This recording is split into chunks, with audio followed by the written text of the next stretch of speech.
Hello you guys! So for today's video I wanted to catch you up on some of my empties. We comfortable? How are we doing? This is my empties basket and I don't think I do very good at keeping all of my empties, but this is the bulk of, I would say, what I go through in an average couple of months. It's really just like boring toiletry stuff, but y'all seem to still like my empties, so we're gonna go through them. I think I typically try to organize things, but I think I'm just gonna start grabbing and talking. I wish I picked more of this up while I still could. I wonder if they still have some in stock in stores, but it's the Mrs. Meyers Snowdrop scent. This smells like cologne. Now it smells like my cabin because I brought one of these up to my cabin. I think it smells absolutely incredible. Mrs. Meyers is not like, this ain't gonna kill anything. This really just is like perfume that you can use to clean surfaces. Here comes a big fat lighting change. I wanted to switch back to natural light, but I'm wondering if that was a mistake. So I definitely will be repurchasing. I wish I grabbed more at the store while I still could because I think it's just a seasonal scent. This is my favorite hair product ever. This is like, I could do without any other hair product. This is the one I would keep if I had to throw them all away. This is the one I would keep. It is the Unite 7 Seconds Detangler Leave-In Condition. I have very vivid memories as a kid. I just washed my hair and then I just real quick blow dried it, and it doesn't take long to blow dry. It's pretty fine and it is straight naturally. I did use my blow dry brush, so it's actually a little fuller than it is naturally, but I have vivid memories, especially after swimming, after getting out of pools, sobbing. I'm pretty sure there was more than one occasion where my mom and I were both sobbing when she was trying to brush out my hair because it gets so tangly and it hurts trying to get it to untangle. So if you have little ones with really fine hair, it's like a little pricey to use on little ones, but it works. And I would say it's worth it to avoid all those pain and tears when I was a kid. But I use it every single wash. It just makes your hair feel, it's the softest. After I wash it and blow dry it, even if I let it air dry, it is the softest thing I've ever felt. And I just can't get enough of this stuff. Repurchase time and time again, over and over and over again. My very favorite face cleanser.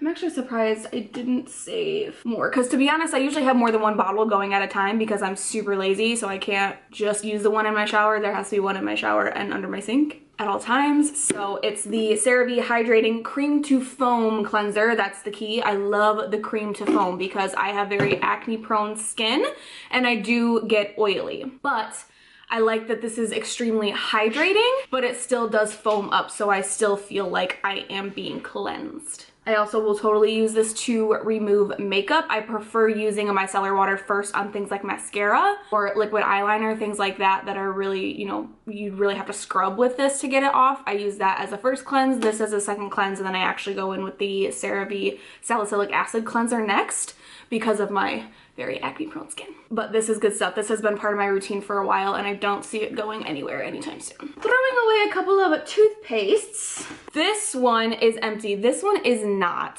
This is the Crest Pro Health Gum Detoxify. I think Cameron bought this. I don't know if I would buy this. I know I bought this one though and I regret it. It's the Colgate Optic White Renewal.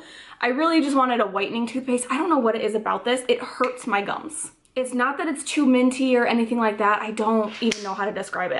I don't like the way it feels on my gums. So I repurchased a classic Crest. It's like the longer tube and it's, you know, the fluoride anti-cavity. I don't think it's any like extra whitening or anything like that like these are.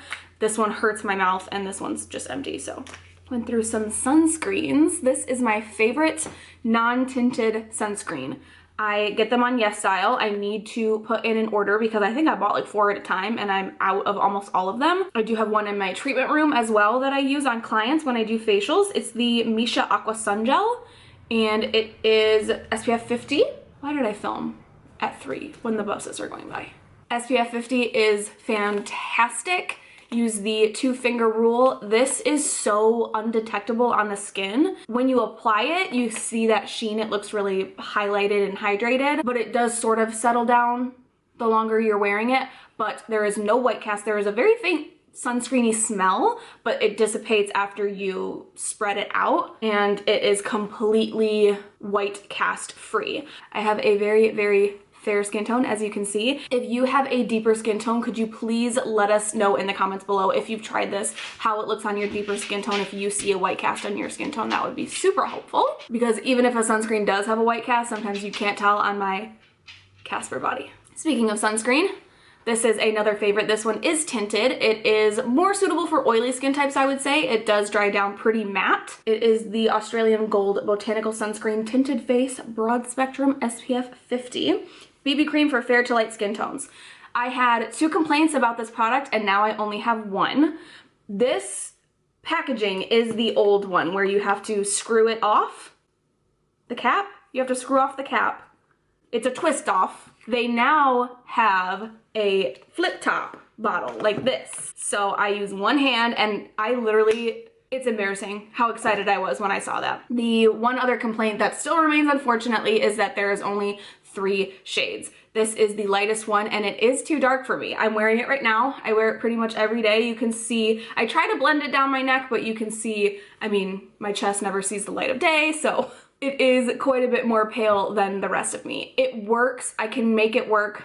I use the 2-finger rule, so there is a lot of spreading going on because it's thick in texture, but it dries down pretty matte and it is so comfortable throughout the day. I don't feel like it's gonna rub off on anything, which is my biggest complaint with foundation. Totally comfortable. I'm so stinking happy that they fixed the packaging situation. It's so good. I recommend it to oily acneic skin types. I would say it's a light to medium kind of coverage. My favorite way to wear it is to spread it evenly all over my skin, and I actually didn't do this today, but every once in a while when I have breakouts, I like to almost set those areas with the Bare Minerals powder concealer because it does have a lot of coverage to it and it also sets the area. I wouldn't do that on super new or newly extracted large cystic acne. That could go south really quickly, but scarring, my little red marks, my little pink marks, things like that, I will go over those really quick with a concealer. But on days like today where I don't feel like it, I can't be bothered, I just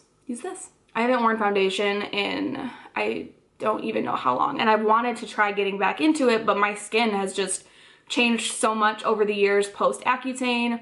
Even pre-Accutane, your skin just goes through such incredible weird phases that I've never loved foundation, but I especially just can't get it to look good on my skin right now. So I just go with my tinted sunscreen, and I'm learning to love my pimples.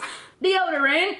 I like the Dove Advanced Care. Whichever one says the no white marks on 100 colors, I like those a lot. Ooh girl, white balance, holy Moses. I just like that it's clear because I do wear a lot of black and I don't like deodorant marks on my clothes. Who does? Couple hair things and a couple nail things. I went through these shampoos. I like this one. It's the Neutrogena Anti-Residue Shampoo. It's supposed to be more of a cleansing shampoo that's not meant to be used every day. If you only wash your hair every couple of days, I think you could probably use this every wash. But the surfactant is sodium lauryl sulfate, so if you find that that's too drying for your hair, I would say skip this. But I have a very oily scalp, and I have been washing my hair about every other day. But I love the shampoo, and I haven't been able to find it in stores lately, so I might need to check online, see what's going on with that. I like this clear one. They have a couple of other colors. I just like the clear one. It's very basic and it's really good to use, especially if you're like a once a week washer and you have all that buildup of product in your hair. This is something really good to use, or a cleansing shampoo. Also, this one is really, really good. This one's more pricey, but it is professional. It's the Maxi Wash by Kevin Murphy. I love Kevin Murphy. Kevin Murphy is so good. Their packaging is absolutely top notch. I think it's so pretty. But this is a detox shampoo. So kind of similar, let's see. It looks like disodium lauryl sulfonate is the, I'm gonna guess that's the surfactant in this one. All of Kevin Murphy's shampoos and conditioners smell so stinking good. Oh my gosh, I have to repurchase this. This smells so good. I believe you can shop Kevin Murphy online. Otherwise, you have to find a salon near you that sells it. It is really, really good stuff. I love this, and they have a shimmer shine. They have a gold one and like a lavender one for blondes. And it is so mesmerizing when you shake up that little tube and put it in the sunlight. It is the most beautiful thing I think I've ever seen. I really love that as well, and it smells fantastic. Last couple things. Wait for more buses to go by. I went through another bottle of pure acetone. I think I got this one off of Amazon.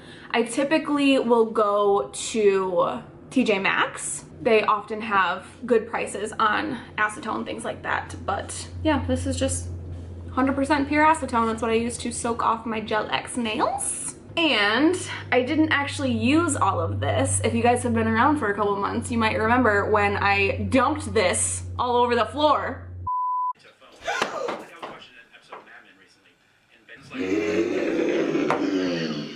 I put it back in my little closet. I must have left this cap off because I truly just went to go grab it from the cap and the bottom fell clean off, so I had to go ahead and repurchase that. But this is my primer that I use on my nails. It's from Apres, acid-free gel primer. This is the second step. I use a dehydrator, pH bonder, and then this is the next step. And then the gel, and then the gel tips. So I have a couple videos and lots of reels on Instagram of me doing my nails if you guys are interested in how I do that. Also, let me know if you want more nail videos. They don't do as crazy well in terms of views, but if that's something you guys want to see, I will totally do more of those because I do my nails, I might as well film it. So that's everything this time around. That's everything that I used up. Let me know some of your staples, things that you repurchase month after month. I would love to know your favorites down below. I really hope that you guys enjoyed this video. If you did, please give it a thumbs up.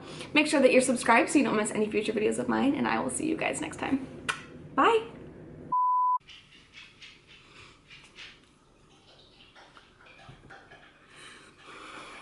This tastes like, what?